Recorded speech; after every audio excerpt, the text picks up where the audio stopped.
Oh, hi there. We're glad you're watching one of our virtual lunch presentations. We have a lot of good information that we've been accumulating over the past several years, and we invite you to look down just below here and hit the subscribe button, and the little bell will give you a reminder of when our next presentation is published here on the YouTube channel. Thanks for your support. Appreciate it. Our sponsor this week, our friends at Nortel. The scope I use all the time for AMs specifically, more than I do anything else. But the scope I'm finding myself using more and more in the digital realm, tracking status IOs off of remote controls that are not functioning properly. It's like so things that you can't get out, like in an open collector system where it's like, oh, is it closed or I don't know, the transistor's holding it, So I'm finding myself using a digital scope more and more to do more of the data logging than I am anything else.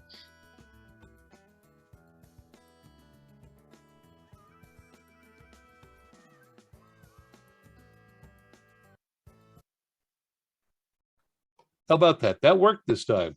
That was from our friends at Nortel, and they are one of our co-sponsors today. As I mentioned, we're going to be we're joined by some folks from FEMA, and our presentation comes from the folks at Digital Alert Systems, DASDEC. Recently, they premiered their version 3 DASDEC and their software version 5, which accomplishes a number of really good things. And as we turn our attention to Bill Robertson and Adam Jones, they're going to share with us, first of all, the new GUI that simplifies and improves your access to the DASDEC and what it will tell you, and some interesting ways to use it, which should reduce message flooding for many of us. That's text-to-speech. And, well, there's a lot to talk about. Bill, Adam? Okay, great. Well, appreciate the opportunity to speak with you folks again. We did a little presentation kind of introducing, as Barry just said, the DASDEC-III and a little sneak peek at our V5 software. And one of the things that came up in that conversation was a lot of further, if you will, how do we deal with some of these things, as Barry mentioned, message flooding or other techniques that might be available. So I wanted to take the opportunity to explain a little bit about how we manage that in our tool called the Alert Agent. So I've got a little bit of a presentation here to kind of take you through some of the things on Alert Agent and discuss some of the key pieces around it. So first off, I'm going to start with just a quick overview of what is Alert Agent, how does it use, what types of things. I've got some example scenarios that I will use and actively use them to kind of showcase a couple of different ways in which you can use Alert Agent. We'll do a little bit of a hands-on demonstration, kind of showing you how it was. I mean, I'm actually going to be on a box doing some of the scenarios and showcasing how we can program the Alert Agent to do different things and how you can test it. And then again, a little Q&A at the end of the session. So with that, I'm going to jump right into the thing, a little bit about Alert Agent. So what Alert Agent does is it utilizes this concept of nodes. And a node is where you can have multiple filter types. So in a typical EAS thing, we can filter on event code group or event codes, on sources, FIPS codes, other things around it. And if you look at this, really the way that it's represented, you've got a message that is processed by a node. And the message enters in this flowchart example, a message enters from the top, goes into the first node, and that one is labeled national, which means does it match? In other words, if I set the criteria there, do the properties of that alert that was received, do they match it? If they do, then there's an action, and that's where you see the yes part. Okay, do I activate it or do I log it? And so each of these particular nodes has a whole bunch of selectable parameters, and that's what allows us to do different types of techniques with it. And I can have, again, when I've got this cascading function and being able to have these things, I can process them in an order. Now, we always start with the national. The reason we start with a national node at the top is because that way any other nodes, and you can reorganize nodes and things like that, and I'll show you examples there. We don't want to block a national alert. So if a national alert comes in there, that should be the very first node that it hits. Just like in your EAS box should be the last switch in your air chain. Much the same way, you don't want to potentially block it or create a problem with it. So when you look at a node, this is kind of an extract, if you will, from the, I'm going to jump up here and see if I can get my drawing tools to pop up. Of course, it's not going to play well with me. Oops, I'm sorry, I'm going to go back. Hopefully you can just kind of see my cursor. So in this particular area, there is a node name. So we can name the node. This one is just using the default name. What are the impacted event codes? In other words, what event codes am I looking for? You can turn nodes on and off. So at certain times, you may not want to have a filter on. You may want to turn it on. And there is different things around it. The first line, so the first line, as I showed here, is kind of identifying information about it. And then you've got filter settings, and you have things like, okay, what are my input sources? Which selections do I want for all of my inputs? What FIPS is impacted by this? What org code might be represented that I'm looking for? And again, you can select all of them, or you can select individual ones, even down to specific station IDs. If I meet that criteria that is all of the above, you know, again, the event codes and all of this stuff here, what do I want to do? Again, filter response. What do I want this to do? So in this particular node, here's my settings. What do I want it to do? Well, I want it to activate. And then what happens is right below that is, what is the action? What do you want? Now station, and here in demo, what I'm saying is, because the DASDEC can also support multiple stations, we've got this station, just a single station. What I want you to do is I want you to go in a manual mode, so don't forward this. If you play it, I want you to play it as soon as possible. There's also a GPI hold, which means if I've got a GPI, I want you to hold off. Don't play it if this GPI is closed, as an example. There's also a pre-alert audio, which means I can play an audio, and I'll go through this in one of my scenarios, an audio before we play the wonk, wonk, wonk, and the alert audio, what do you want it to do? Notice I've got text to speech if no audio, and post alert audio. So again, you've got input information at the top that you can define. You've got settings in the middle, and if you want to activate it or log it, that's your response. And then what is the actions that you want it to do? Pretty simple, pretty straightforward. If you look at this, here's a particular example, a specific example. So it's a tornado warning. I've labeled it tornado warning. The event code, TOR. I've turned the thing on. Here's the input sources. I want you to look at the main radio. I want you to look at the auxiliary line in. I want you to look at CAP, IPAWS, and the EAS net. So all of these are analog. I only want you to look at these sources. And I want you to look in this location. Here's your FIPS codes. I've labeled it New Jersey local, so there's FIPS codes. And by the way, I only want it if the org code is WXR. So again, it's looking for radio inputs, it's looking for IPAWS or EASnet, but it's got to have the WXR org code. Any station ID, no, we're not defining station IDs, and I want you to activate. Now, look at this. It says during auto forward mode. So if the machine is set up in auto forward, play as soon as possible. Don't worry about the GPI hold, no pre-audio, do text to speech. I'm going to talk a lot more about that as we get into some specific examples. So now, instead of, if it had audio associated with it, it's saying skip that audio, just do text to speech on it. And then again, there's no post alert audio. So in setting up an alert node, there's 3 basic steps. One, you either add or modify a FIPS group. You add or modify the EAS group, and you add or modify an alert node. So those are kind of it. Very simple, very straightforward on that. There's a couple of scenarios I'm going to go through. Here's one. Let's say that we've got a local NWS office that sends a lot of alerts, includes long-winded audio. This is part of the top of the conversation that we had before. But it repeats a lot of it. Again, it's showcasing the weather as it's moving, so it's still kind of repeating a lot of the stuff, but it disrupts programming for an extended period of time. What can we do to kind of reduce that impact? Another scenario, let's say I only want to accept weather-related alerts coming from NOAA. I want to reject any test events that might come over NOAA. Those are another example that could be done. I've got these things kind of set up. So 3, let's say we've got a child abduction emergency and it arrives over EAS and IPAWS, but EAS arrives first. but it's got limited information. Again, in the wonk, wonk, wonk, we don't have a lot of information. Child abduction, that's it. The iPause version is going to include a lot more detail. Typically, it's got a lot more, but they're identical alerts. How can I prioritize the CAP over EAS? If EAS arrives first, the typical scenario is to go ahead and play that. But if I have the opportunity to go and find out if there is an identical CAP message and I can use the CAP message and DQ the EAS, I'm going to present a lot more information and better information. If I'm going to interrupt, it's best for me to interrupt with a high quality message. Another one, let's say I've got coverage over 2 states, but I only want to accept tests from 1 state. And I only want to air specific things, maybe not tests or anything else from that other state. So if I'm a border station, kind of things like that. Couple of scenarios. I'm going to go to the next one. Let's get the hurricane warnings. I'm in Florida here, so hurricane warnings are going to start ramping up. Obviously, it's June 1st to start a hurricane season, but we'd like to promote locations for aid or shelter. Where can people go? In other words, you're going to get the alert, but what else can you tell them?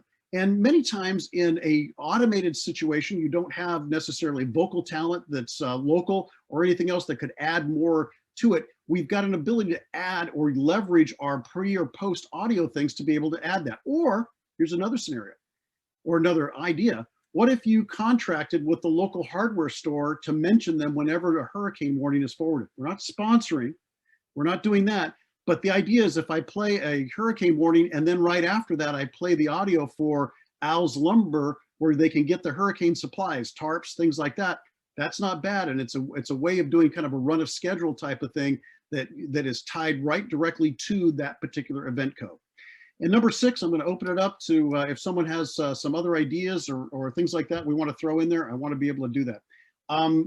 Barry, I don't know if you've got the audio open up. If people have specific questions before we jump into the rest of it.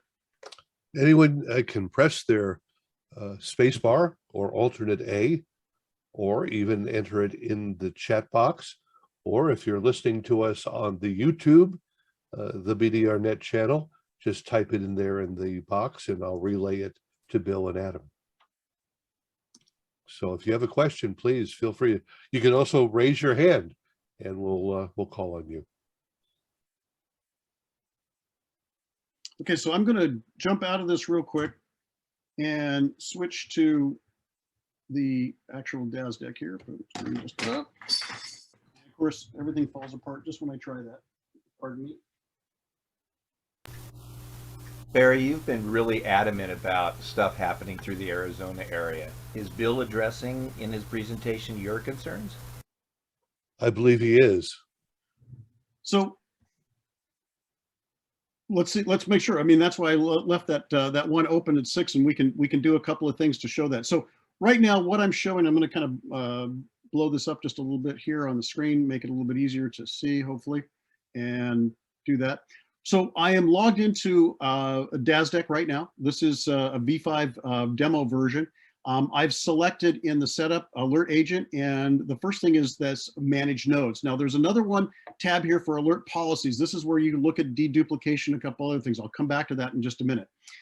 But as I said before, the first thing that you do is kind of set up your EAS code groups. So if we go to code groups, we can set up how we want these particular codes. I'm going to add another one in here just real quick. I'm going to add a new group, and I'm going to call it, because I'm going to use it here in a minute as an example. I'm going to edit this.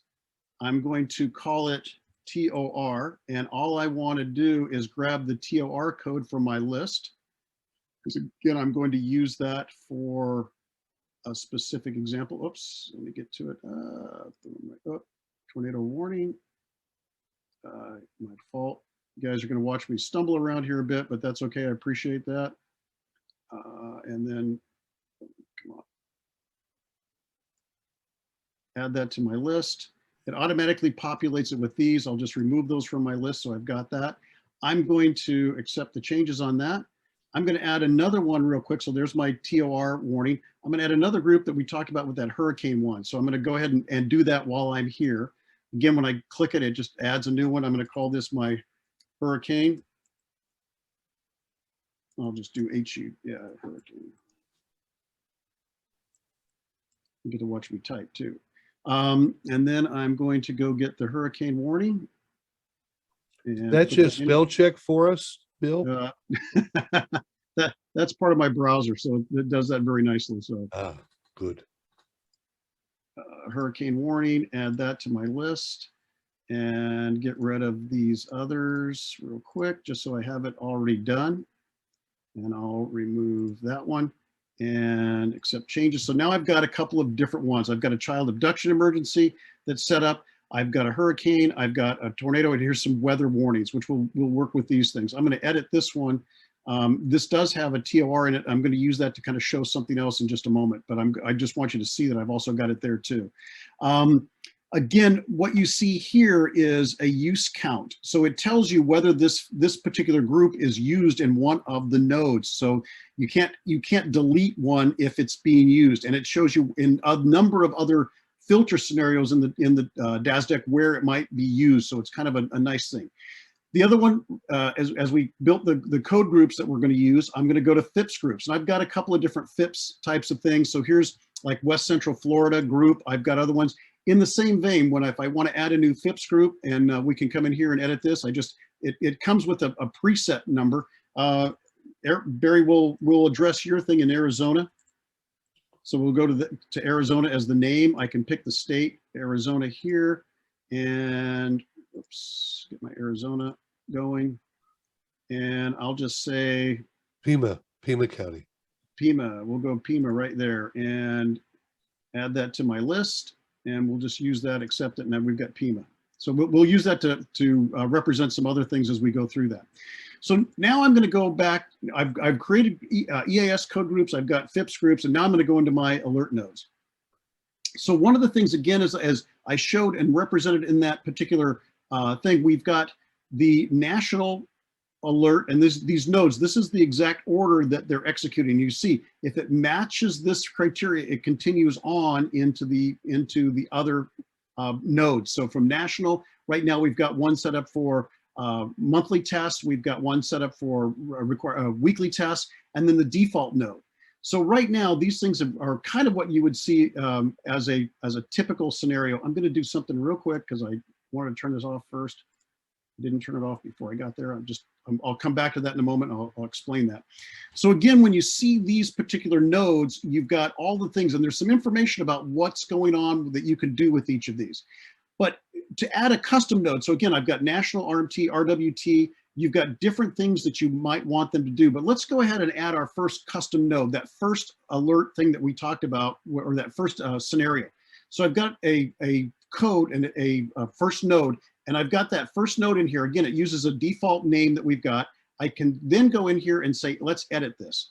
So what I'm going to do is I'm going to call this my weather node. And for this event codes, what I'm going to do is pick that group that I had selected before, that weather warnings group. So now I've got that selected. And now I can select just the radio. Let's say that National Weather Service is coming in on that input. So I've selected just that input. I've got this, I'm going to say is, now, Barry, do we want to use the Pima? Sure. There we go. So there's Arizona. We've got that. Again, I called it, I didn't say just Pima, but there is the FIPS code for it. I'm going to say National Weather Service, and I want to activate it. I can deactivate it, but what I'm looking to do is if I get a weather alert from this input, matches this criteria from, again, matches that org code, what I want you to do is I want you to, during auto forward mode, the forwarding action is during auto forward mode, I want you to, as soon as possible, here's the GPI hold, whether I want you to enable that or ignore it. Here's where you get the pre-audio, again, an ability to place a message ahead of alert. But what we're going to do here is I can make this selection, and I'm going to show you this in just a second. I can use original audio. I can use text to speech if there is no audio. So if somehow I get the alert, let's say vis-a-vis a CAP, and it doesn't come with audio, I can do text to speech if the message came in and it had no audio associated with it. So you can do that. I can now set this to be text to speech only. So again, remember our first scenario is the weather guy's talking all the time, and I want to get the message out, but I don't need him to talk or her to talk for that full 2-minute period of time. So now with this, I have created that when this matching criteria happens, I get text to speech only. When I'm done with that, I accept the changes and I've set that event code up, that node. Here's what's nice. I can come up here and test it. So let's go here to Radio 3 as my input source. I'm going to say the event code is one of the weather ones that we had, a tornado warning, which we've got. And the org code is Weather Service. The group is Arizona. And I hit test node. Now here's what's interesting. I am not firing off an alert. I'm not doing anything, but it shows green showing where that is matched. And it will highlight that particular node. So it says when I set this criteria, it matches that node and it's going to follow what that output is. That it means it's going to do text to speech. Let's make a change on it. Let's say, okay, it came in on radio 2 and I tested again. Now, notice this, it matched, but it matched down here, the default node. It turned green because the criteria wasn't the same. It wasn't coming in on radio 3, it was coming in on radio 2. And when I test it, I can see that what's going to happen, it's going to deactivate. So if I get a weather alert that's coming in with this code, or I could use one of the other event codes and do another test on it, again, it's going to drop out. It's not going to go hit that particular node. So it just says, oh, you didn't match the criteria, so just deactivate it and log it. That's it. So there's scenario 1. Any questions, thoughts?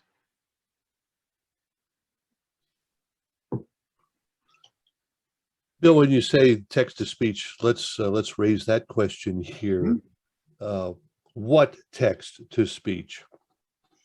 Okay, so in this particular scenario, if the text is coming by way of an EAS event, and we've accepted that it will be because it's coming over radio, I hate this term, but it's a term of art in EAS parlance, the translated. So in other words, we take the wonk, wonk, wonk and create a character string out of it.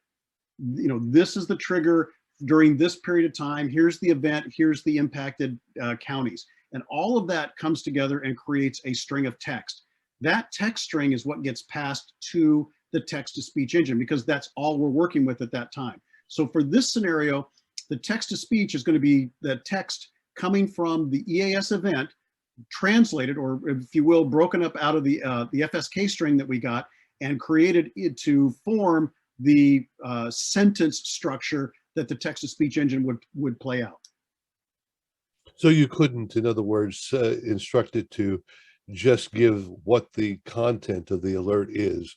Let's say eliminating the reading of 12 counties and just say there's a tornado event in your area. Well, here's one thing we could do. If I want to use text-to-speech, it's more specific. But if I wanted to use a particular audio file that was preset, I could do that. So the selections, remember, are original audio, which means the audio that may have come with it. I can do text-to-speech if there's no audio. I can do text-to-speech only, but maybe what I wanted to do is I wanted to play this audio file, which is already preset for a tornado warning. And you could do that because it would play the audio. And you've got a generic, like this one is an intro generic file, but you can load a file into the DASDEC and say, I want you to play that audio. That's great. So that you could say there is a tornado warning for the Tucson area. Yep. And then eliminate all the other garbage. Exactly right. Yeah. Wow. So again, the flexibility here is I can define this again by node. I can define the actions that I want. And again, the audio can come from any one of those forms. Does that answer your question, Barry? Yes, sir. Yep. So again, this idea of trying to get to where you can narrow the scope down and narrow these nodes into specifically what you want to do. So for example, you could do that for a tornado warning, and maybe you want to do original audio for tornado, but maybe you want to, for some of your other ones, you want to have a different example. So if I did that, let's go ahead and add another node. I'll add another node on top of this one. I've just added another node, and you'll notice that here's the node order, 1, 2, and then you can change the order if you want to, but I'm going to go here and edit this one. I'm going to come in here and I'm going to kind of use that other one that I had before, which is I'm going to have this as my hurricane warning. Oops. let it do that. I'm going to do hurricane as my event code in this one. I just selected there. It's got it. I'm going to say hurricanes are not much for, I'm going to let it go to all of these inputs. And what I can do is, by the way, hold the shift key down and select all of them. And that's how I was able to select all of them. I'm going to say West Central Florida, not many hurricanes in the Pima County area, right? And what I'm going to do here is I'm going to say during auto forward mode, play this as soon as possible. And what I want to do is I'm going to do original audio. And then I'm also going to have Al's Lumber play right after that. So if I get a hurricane warning for this group, I'm going to play the original audio and Al's Lumber. So again, I'm going to accept the changes in here. And let's take a look at this real quick. I can do a test on this. If you'll notice too, let me do this edit real quick. I wanted to make sure I got all of the inputs and I didn't get all of them. So I'm just going to select all of them like that. And that'll show you why here in just a second. Accept changes. And it says all sources. See that? So I've selected all possible sources. That means all my analog sources and all my digital sources, meaning, you know, inputs from iPods or anything else. So I've got all that and any event code, but it's got to be here. So what I'm going to do is go up here and run my test. I want to do, okay, iPods cap. If I get a hurricane warning, boom, boom, boom, for Arizona, what happens? It defaults. Oh, it doesn't make it. Doesn't hit that node. See that? Because it doesn't match the criteria. But if I have it set for West Central Florida and test it, bam, match number 1, you can see what it is and exactly what it's going to do.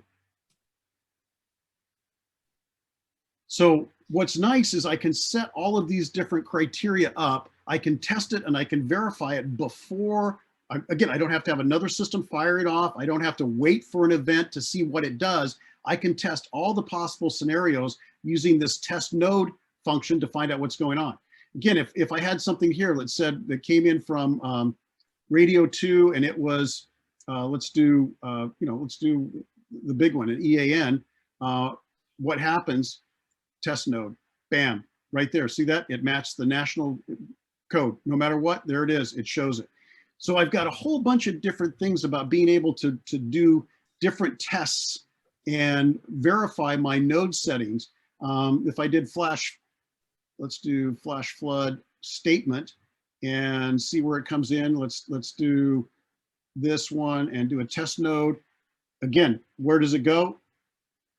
Hits the default and says, okay, nope, you didn't match any of the other criteria, so it gets just deactivated and logged.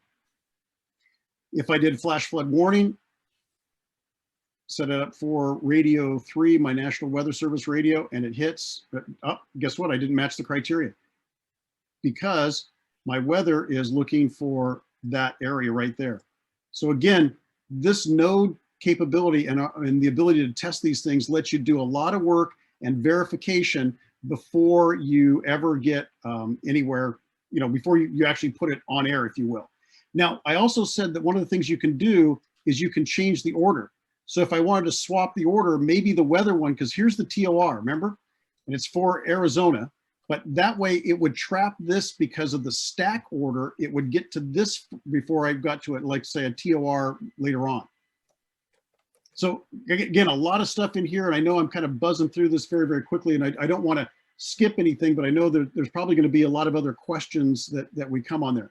I had another one too that was a child abduction emergency. So let's go to the child abduction one, okay? So I'm going to add another node here, top of the list. I'll just add a node. I'm going to edit this one. I'm going to go in here and call it my Amber Alert.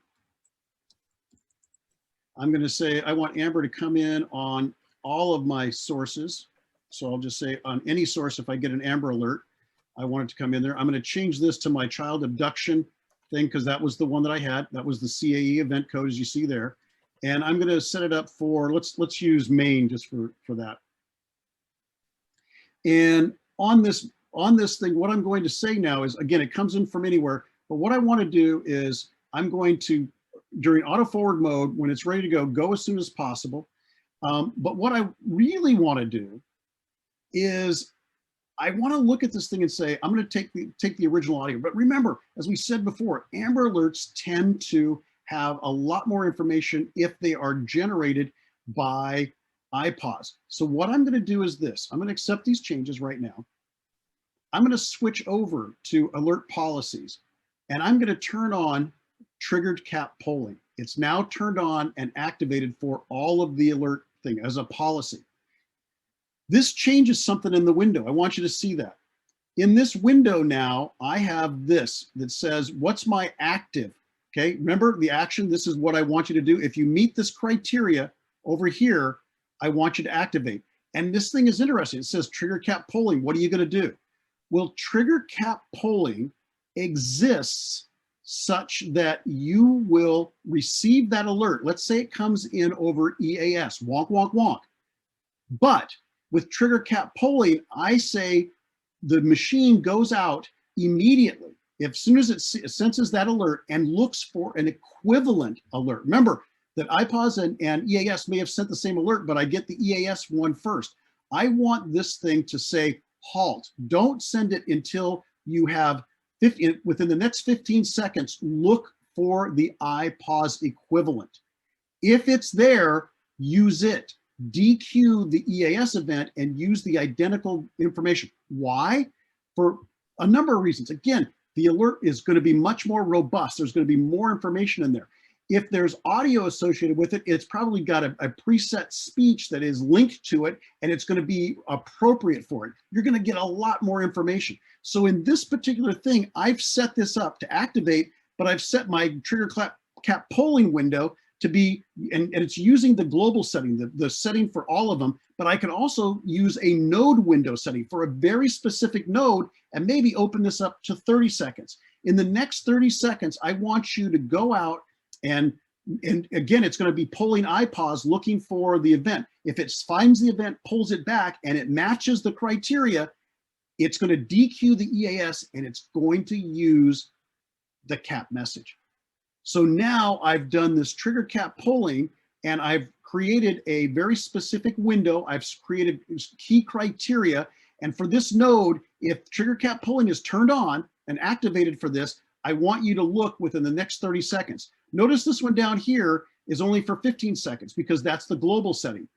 I can also turn that off. If I want to, let's say for the hurricane thing, I can go in this particular node and I can say, okay, I don't want to use trigger cap polling on that. I just want to use this for the original audio, or maybe I should have set the other one. Let me just cancel that. I'm going to go back up to the other one.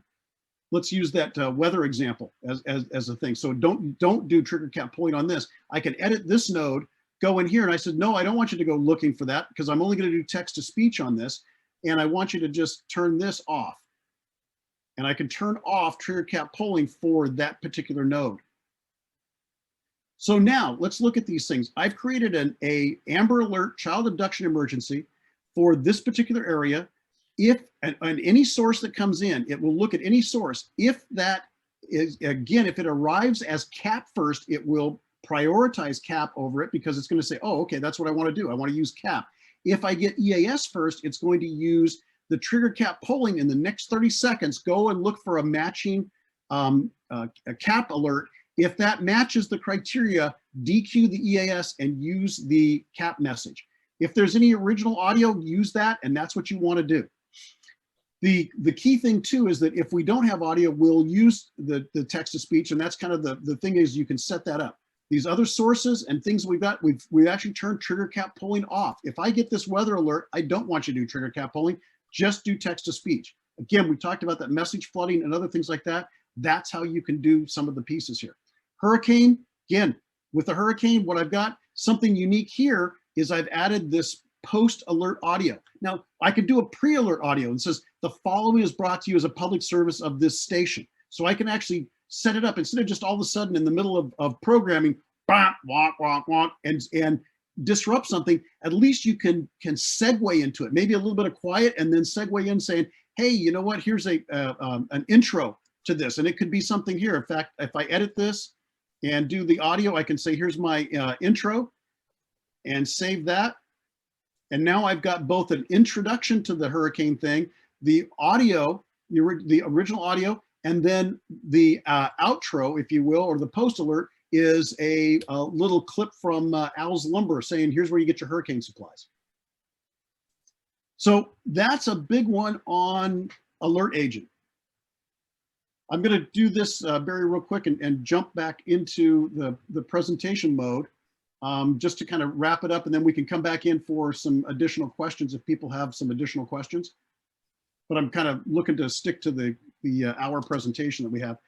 So Alert Agent, some of the highlights. We use this nodal processing to give us a lot more control, and it's a lot more sophisticated, as you've seen, than just simple filtering. I turn this filter on, and if you stack filters, you've got to have a whole bunch of different ones, and as they go through the sieve, but being able to do different actionable scenarios with every one of those nodes sets it apart from just simple filtering.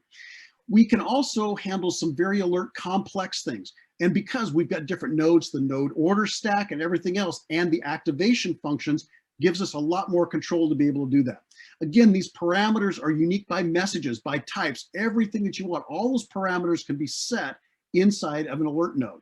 And this test function that I showed is ability to really verify this before you ever put it to work. So let's just check all your scenarios. Okay, I want this input. What happens here? Where does it go? What happens here? If I do this, being able to test your, if you had simple filters, but at least with test node, we've got the ability to test all of the different functions and make sure that they really do work well.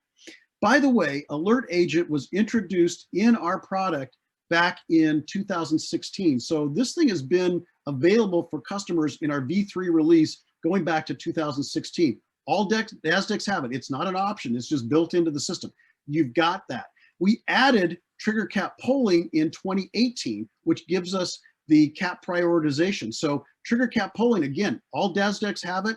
It's already built into the system. It's not an option. It's just there if you've got version 4. So we added trigger cap polling in our version 4 software too. So again, you've got a DASDEC, you've got all the features and functions to be able to deal everything that I've shown so far. There is an application note that's available to go through and help people understand how to do it, how to program some of the stuff that I've talked about here. So there's some unique things. This is just kind of the cover sheet, but there's an application note about being able to use Alert Agent outside of just showing the functions in the manual, but here's a real application of what you might be able to do with it. And with that, I'll just open it up for questions. Bill, Dan wants to know, is the TTS only audio limited to a certain length? Length as in the period of time, because basically it's going to read the text. And now there is a functional limit that if it starts reading a really, really long text and it goes past the 2-minute thing, it's typically, again, the alert policies is set up that you can say terminate after 2 minutes, so it doesn't go beyond it. So the TTS itself is not limited, but the whole of the output might limit or be restricted by the alert policies. All right. Now I'll follow up on the Chris Hayes wants to know, is TV and cable supported in this app? Oh yeah, yeah. There's no distinction. Okay. Alert Agent is just, again, the function of how you want to process the alerts coming in there. The TV, cable, radio, everything else like that. On the output side, again, there's different protocols that we might be driving and everything else, but this is how it gets into the box, if you will. It hits what I call the core, and this is all the key things about what you want to do with it. So there's no market limitation on this at all. Okay, well, let's go into the go back to our little Arizona tornado. Fortunately, we don't get very many of those here, but the message flooding aspect. Mm-hmm. Suppose we have a severe storm warning, and that tells us that there's a motorcycle coming. Yep. And it's in the Tucson area.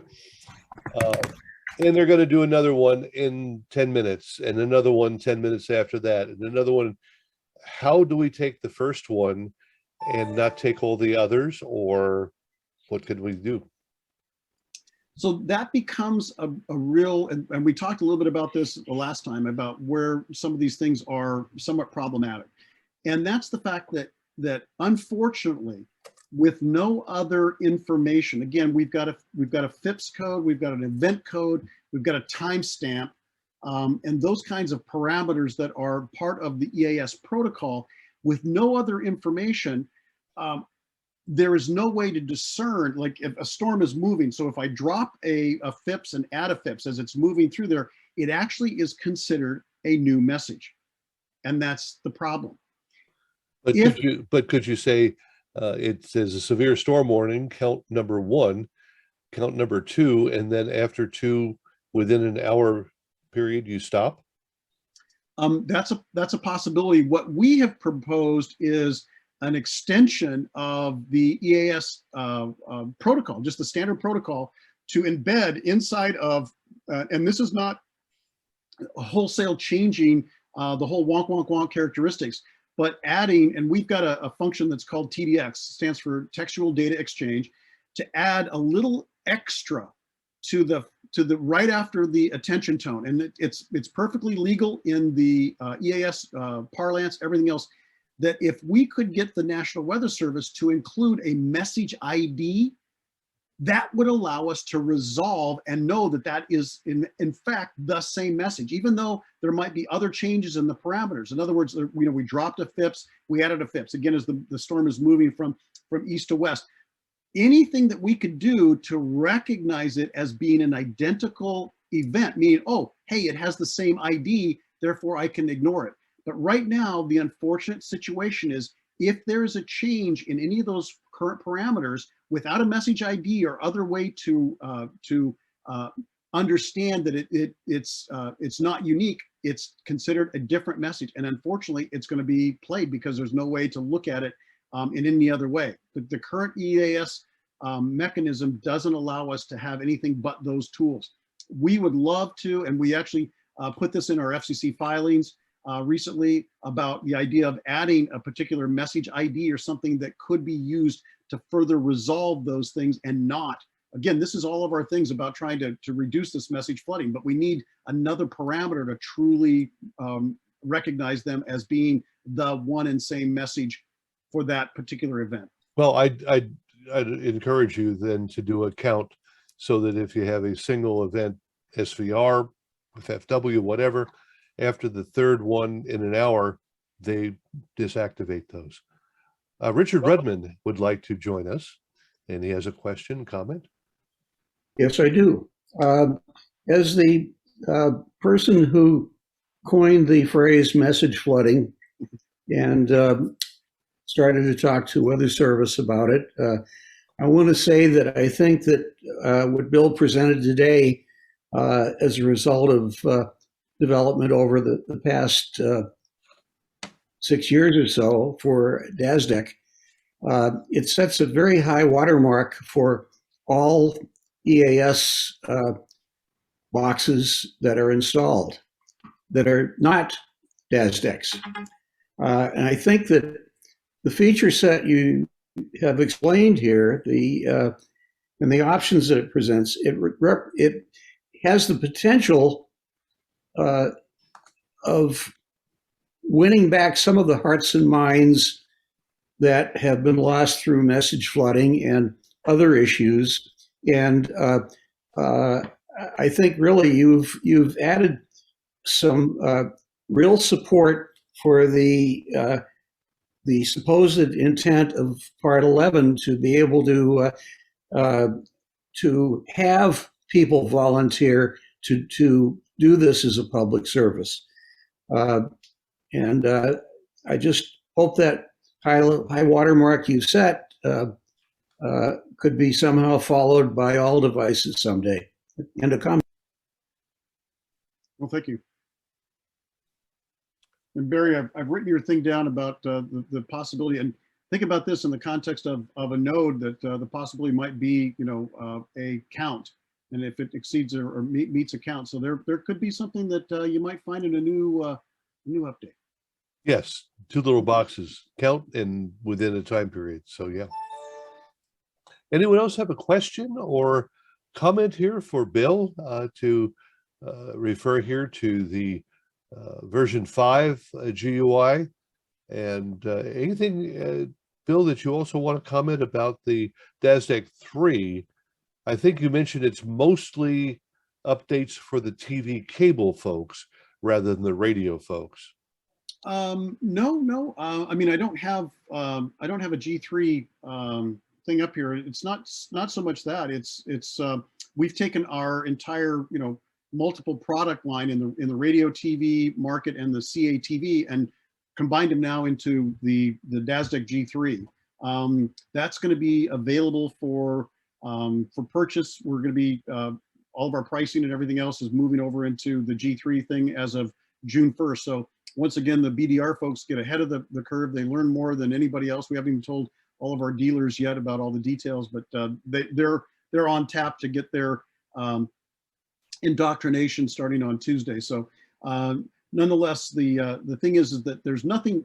I like the question about cable or radio or anything else like that. We're really streamlining the product and all of the features and functions so that it doesn't matter where it's used. You've got the same hardware elements to do it. What changes is a lot of the other protocols. Again, we've got the ability to do in cable, they use SET18. That's an output. It's an output protocol.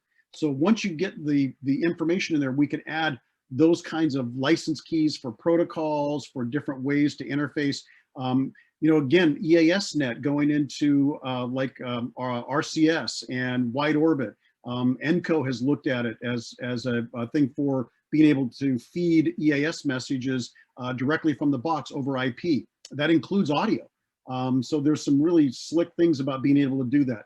That said, you've also changed the hardware a little bit in terms of connectors and things. Yes, we have. If you want to give me a moment, I can kind of bring that up. If you want to give me just a second to. I think you have also changed the front panel display a little bit more so that certain parameters can be seen by any staffer just by looking rather than bringing up the software. There's a couple of different things. Let me do this real fast. Excuse me. All right. See if this will launch right for me. There we go. So there's the front panel of the DASDEC-III. And to that particular point, Barry, we've got a couple things for, indicators showing power or status. We've got a pending yellow light, a red alert, so kind of the bell and then the bell's ringing type of scenario, so you know what's going on. We've now moved to a 4-line display, and that 4 lines, we've got a whole bunch of other stuff. So things like showing the IP address, and then the multifunction keypad on the other side gives us the ability to create a menu structure on that using that 4-line display. So being able to say enter a PIN code so you can change the IP address, a whole bunch of other things. So it gives us more functionality than just a single button that we had before for firing off weekly tests. And that's one of the key things around this particular, again, the idea of having a multifunction key panel, a bigger display so we can have more information. And we're looking at a whole bunch of different things. Again, Springboard here is the watchword I used because there's a lot more flexibility we have in this particular platform. Will it show you that the cap is connected? That's one of the functions. In fact, we actually show a couple different things. Right now I'm just showing you kind of a static display, but there's different elements about showing, if the radios are set. We've not defined everything, but we've got a lot more real estate to do with it. And that's it. I don't want to get the impression that all this features and functions on the display are going to be there day one, but we're really looking at different things about, radios being set and everything's good. And the one version actually has a color display, so we can put color elements associated with that to if someone looks at it, and they see a bright red, display coming up there, is that, something that they want to do. So there's a lot more key things that we've got with this. So I guess the question is this display going to be user programmable as to what is displayed? Yeah, there's going to be some user settings on it. We've got some things right now, for example, to turn off like the IP address so that, someone that walks up to it doesn't know what the IP address is once it's set up, those kinds of things. Not wholly, I don't see it right now as being 100% user definable. We'll have some parameters that users can select, but there's a lot more that we've got. And we encourage people to give us more. We have a thing on our website called an NFR, New Feature Request Form. And if you come up with an idea you can submit an NFR to us, and we look at those. We put them in we look at them at least once a month if there's new ones that come in there, and we categorize them. We critique them. We may come back and ask you more information about what what you're thinking about in the NFR. So Barry, your thought right there about the idea of a count would be an NFR. You can say, hey, I got a new feature idea, and send it to us, and we seriously look at those things and consider and figure out when, like if we're in one area of code working on something that's, let's say we're working on the alert agent, that's when we would add it. So as we kind of compartmentalize our development team into what they're working on at a particular time, we take those feature ideas and try to blend them and see what we can do, resolve what we've got as big pieces with it. If I were king for a day, I don't care about the IP address. Time is good, time and date. I'd like to know if radio 1, radio 2, radio 3 are working, if the CAP is working, yep. And then maybe time since last alert would be a good thing to show. There's a couple of things too. In fact, you can get that information right now on the login screen.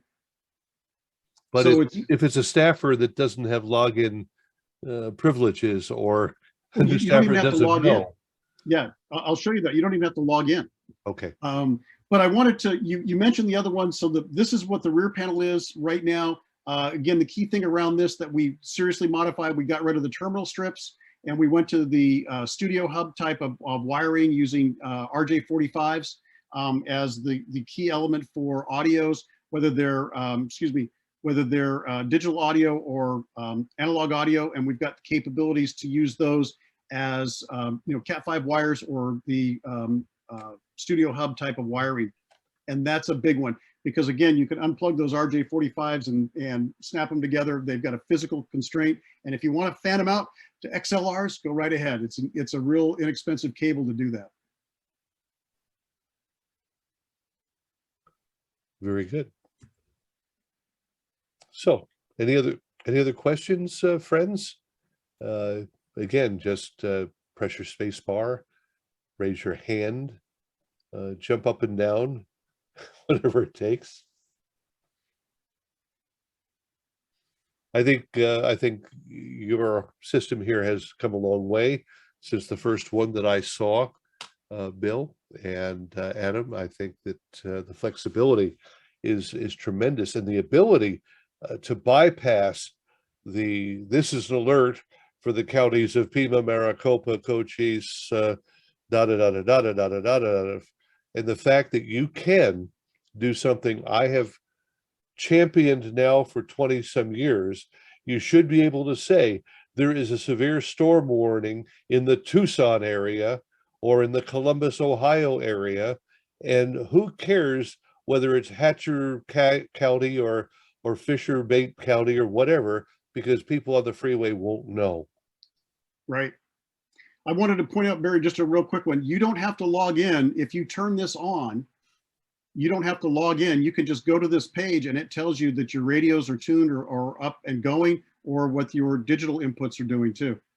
So in that, taking that and putting it on the display, pretty straightforward. Very good. Of course, again, just to be, the contrarian, a staffer who doesn't have access to the software and who is, maybe a fill-in or something, it'd be nice if that kind of a display could be quickly seen on the front panel. Yep. And that's what I'm pointing out. The information is already presented, and we have it all here already showing on this. And again, you don't have to log in. You can just go to this web page, which is the web page for the login. But it's pretty straightforward to grab that and do a presentation on another element.